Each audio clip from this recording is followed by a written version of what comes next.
No alcohol ang kali, kaya bubbly sarap for everybody. Biogesic, sa sakit ng ulo at lagnat, piliin ang singgaling ng malakas na gamot at maingat magpagaling. Alagang Biogesic. Ingat! Ginebra San Miguel, lamang ang may tapang sa One Ginebra Nation. Liver Aid Silimarine Capsule. Liver Aid. It's liver or lover, boys. Aluminum hydroxide, magnesium hydroxide, simeticon, Kremel S. Hyperbilis. Bilis. Bilis sa hyperacidity. In as fast as 5 minutes.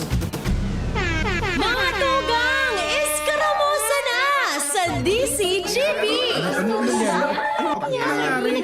Ano Iskaramusa na sa DCGB! Escaramuza, istorya sa kakanan, mano-mano sana. Marina, intra na sa Escaramuza.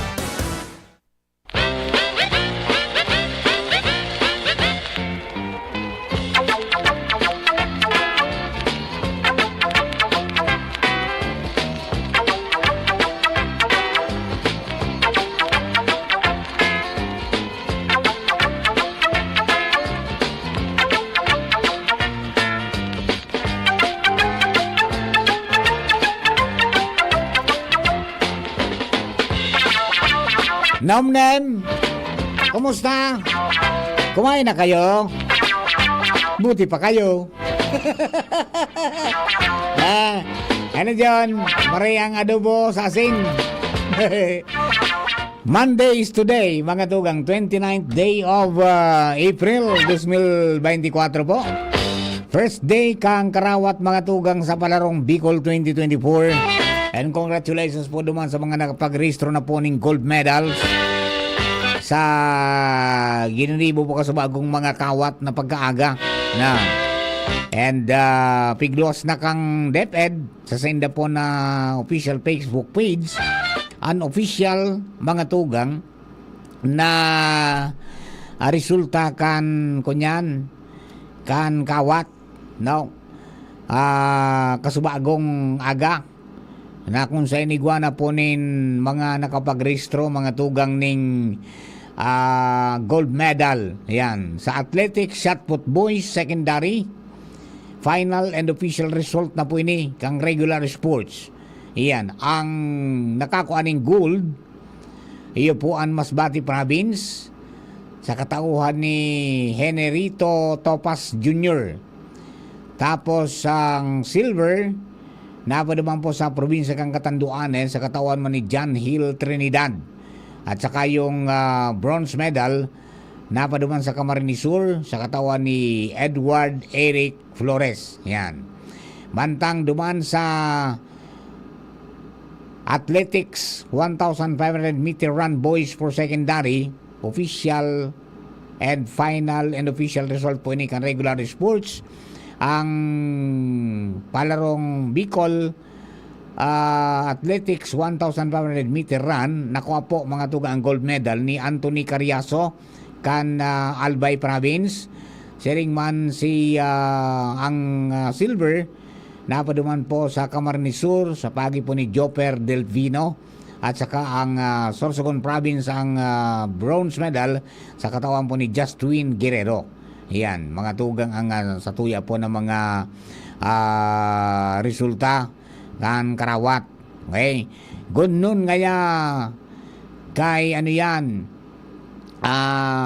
Good noon ngaya Sir Mardila. Takyaw na naman.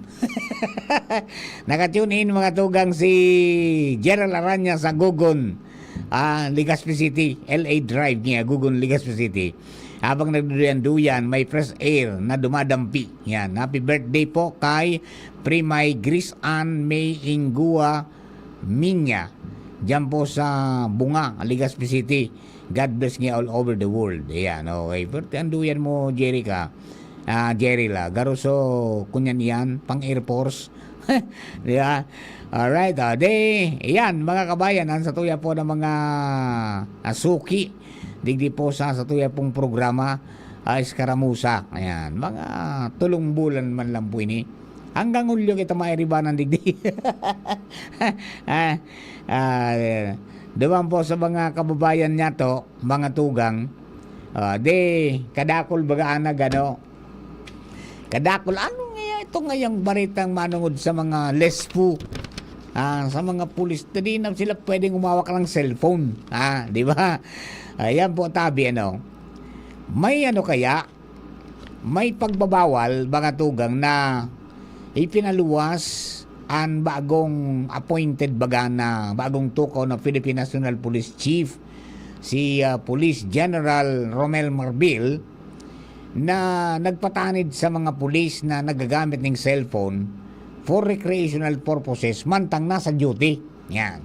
Hanggang nasa duty, recreational purposes. Sa ginibong press con, mga tugang, ang sinabi na instead of using their cellphone, ang mga pulis nga dapat mag-focus sa pag-perform kasi ng trabaho, lalong-lalo na sa pagprebentar, as in pagresponde sa krimen, as in masiguro ang katrangkilohan, as in orderliness, mga tugang sa indang areas of jurisdiction. Ayan. This is nga my first and last warning. No cellphone during duties. We need patrol. Pagka nahuli ka namin nag-cellphone, there will be no forgiveness. Very strict kami dyan. Gusto namin duty kapag patrol.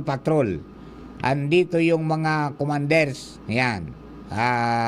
I need beat patrols. Gusto ko mamaramdaman ng tao yung mga pulis natin sa baba. Ayan. Pero, sabi mga tugang, pig-acknowledge niya ang cellphone bilang primary mode of communication on the ground. Ang sabi, mga tugang, dakol siyang nadakop ng mga tao na mga pulis, mga tugang, na kansya nasa regional director pa, dahil mga nagsiselfone yan, mga tugang,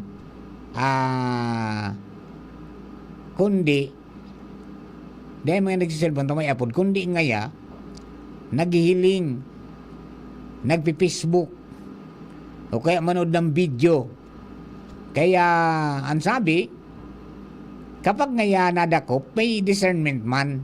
Dako man automatic na ikapadusahan, kundi apotong ka kung ano ang tigibo mo. Kundi may nangyari kaya bagalig din dyan sa tabako, mga tugang, binidyoan na nag-cellphone ka tapos reklamo na sa Riyas. Yan. Then ang sabi digdi, mga tugang,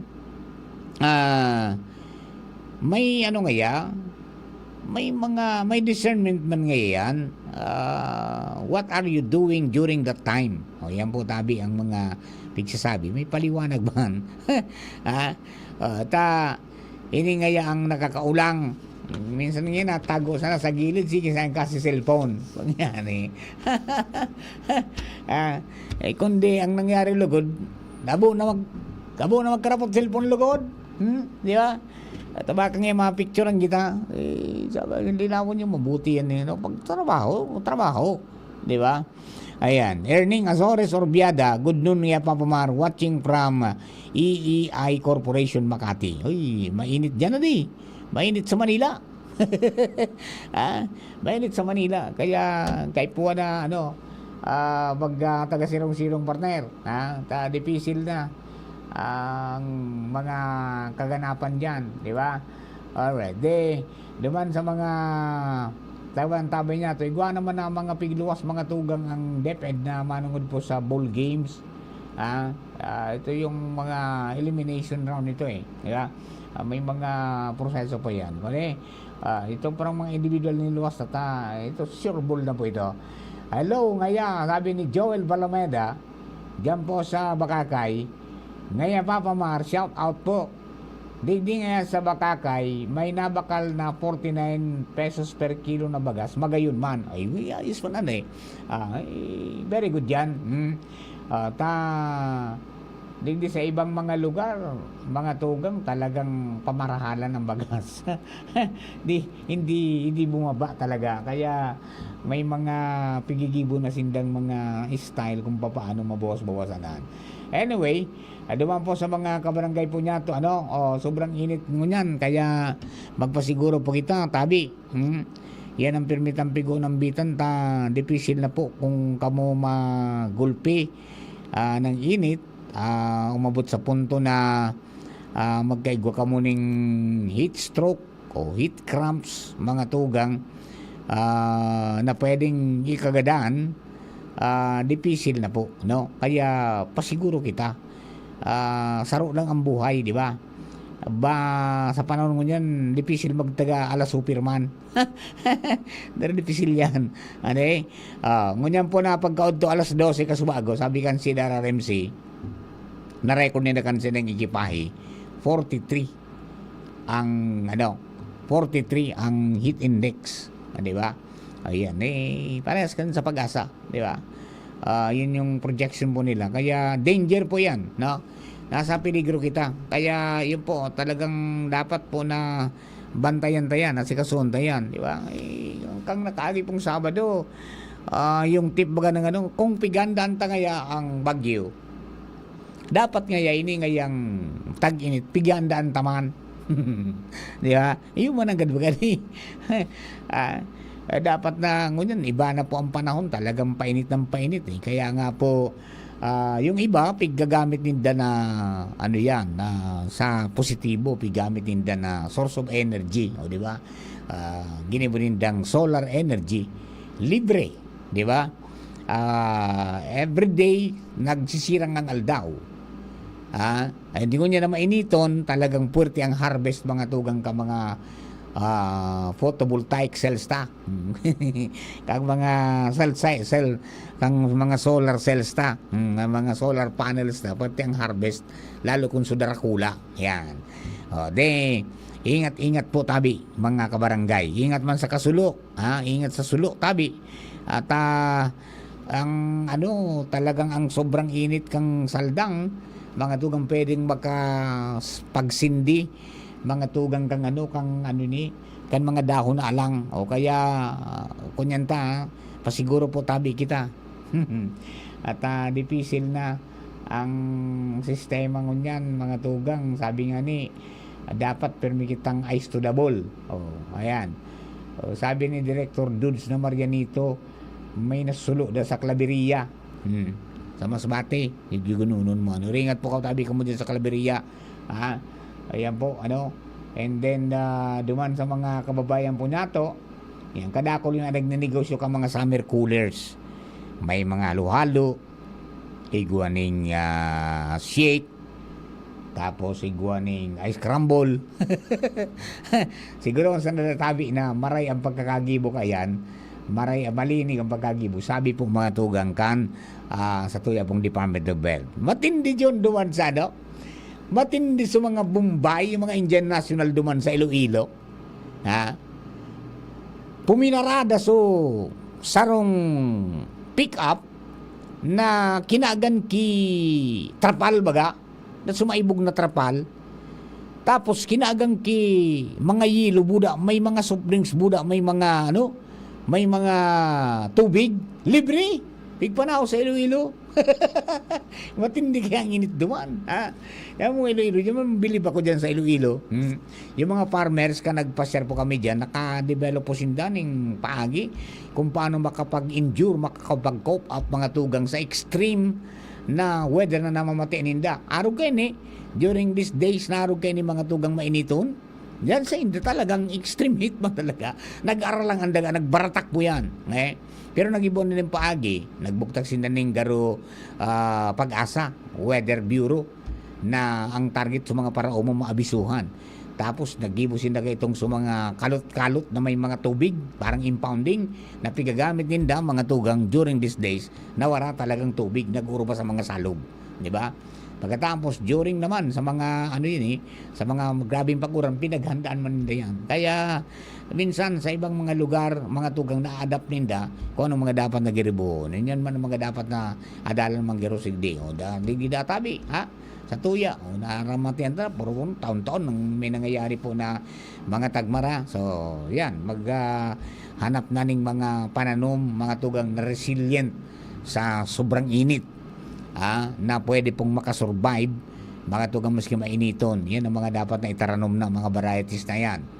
Pagkatapos mga tugang matuto kung paano na mabaribi, ayan po na mga mga plants natin, di ba? Ayan, magpuuna na magtipon ng tubig, uran kung mauran, di ba? Magkagawa ni mga rain harvester sa mga harong-harong po nindo.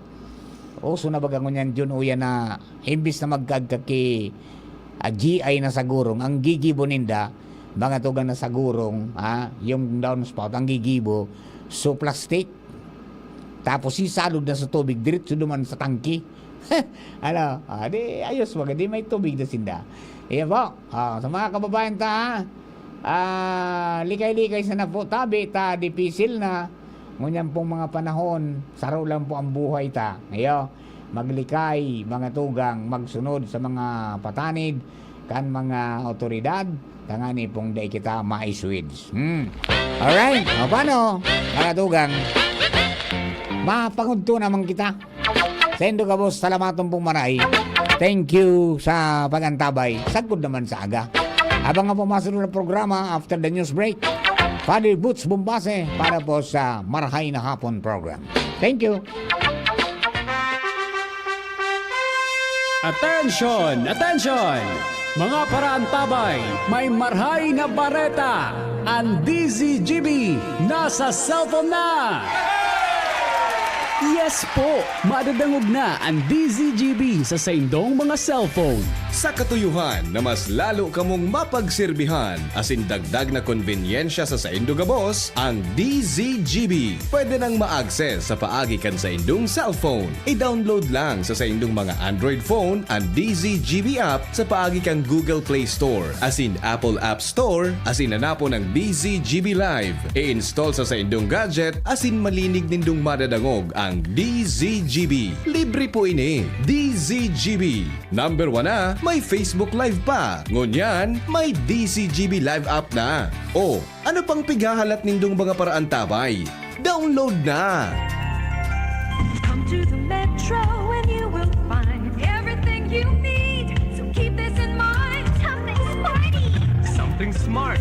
Something homey. That's just the start. Whatever you beat is whatever you style. It's here at the Metro. It'll be worth your while. There's something for you. Something for you. Something for you at the Metro. There's something for you at the Metro. Kaming magtutropa, laging ganado. Sa trabaho, Ganado! sa pamilya, Ganado! at syempre, kapag good times, Ganado! Ang mga selebrasyon kasama ang tropa, walang katulad basta may moderation, healthy lifestyle, at Liverade. Ang Liverade ay may silimarin na maaring makatulong sa kalusugan ng atay. Araw-araw kaming umiinom ng Liverade dahil kami ay Ganado sa kalusugan! Liverade, It's Liver Lover, boys! Mahalagang paalala, ang Liverade ay hindi gamot at hindi dapat gamiting paggamot sa anumang uri ng sakit. Tulong proteksyon at pampalakas sa kalusugan ng atay. Liverade Silimarin Capsule. Mabibili sa mga leading drugstores nationwide. Maghaharap-harap na ang pinakamahuhusay, pinakamagagaling at premyadong mang-aawit sa Kabikulan.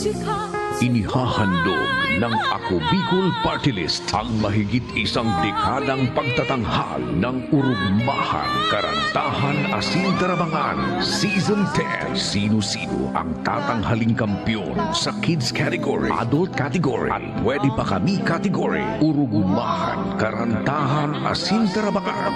Season 10. Mahigit kalahating milyong pisong papremyo ang mapapanalunan sa urugmahan, karantahan, asin tarabangan. Season 10. Mapapanood live via PBN DCGB Legazpi, Radyo Bicolandia, Bicol FM Naga, OKFM Sorsogon, Spirit FM Masbate, OKFM Daet at Radyo Oragon Virac. Urugmahan, karantahan, asin tarabangan. Season 10.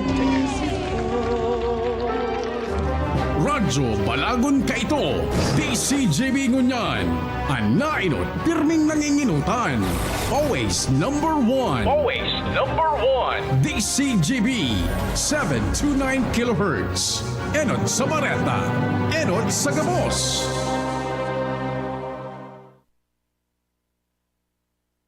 Oras sa Pilipinas, 1 minuto pasado alauna. Halik sa DCGB News Base, ang pinakahuring bareta, oras-oras.